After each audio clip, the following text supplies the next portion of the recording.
In this video we're going to be taking a quick look at the Nokia Lumia 710. This is Nokia's second Windows Phone handset. It was announced last year. It's now shipping in about 20 countries, more to come. We'll just take a quick look in the rest of the box here, take off this top layer. We've got the instructions in this bit, but also intriguingly an extra back cover. Yes, like Nokia phones of old, you can replace the back covers on these. There also comes in yellow and magenta and white version. The phone itself comes in white or black. I'm sure there's going to be plenty of third parties covers as well. Looking at the bottom here, you've got the usual USB cable on the right there, your power cable in the middle there, and a headset on the end. But let's look at the phone itself. On the back here, we've got the 5 megapixel camera accompanied by an LED flash, capable of producing pretty decent results in good lighting conditions, but obviously isn't going to measure up to the higher specified camera phone devices. On the side here, we've got a volume up and down key as well as a dedicated camera capture key, and on the top we've got the micro USB port for charging and PC connectivity, the 3.5mm audio jack, and a power key that doubles as a lock key on this device. Just looking on the other side here, we can see how we get into the back cover here, removable of course.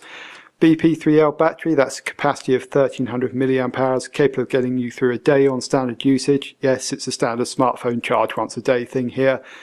Micro SIM card slot and the micro SIM card sitting in there. In terms of other internals, you've got a 1.4 GHz Snapdragon processor, 512 megabytes of RAM, and another key difference from the Lumia 800, 8 gigabytes of internal memory instead of 16 gigabytes, but still I think sufficient for a device in this class and this price point. The screen itself here, you can see it's a 3.7 inch display. The technology is TFT LCD. Again, that's a step down from AMOLED, but again it's probably right for the price point. It does benefit from having Nokia's clear black display. That means the outside visibility is pretty good, and the blacks in particular pop out of the display very nicely indeed.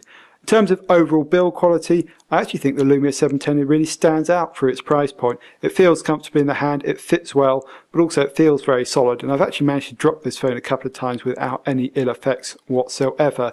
So really quite an interesting device. You know, in contrast to the Lumia 800, you'll be able to get this for £100 to £150 cheaper. For example, in the UK, this is available on O2 pay-as-you-go for roughly £200. On a contract you can expect to start at about the £15–16 mark, more usually £20, but certainly cheaper than the Lumia 800.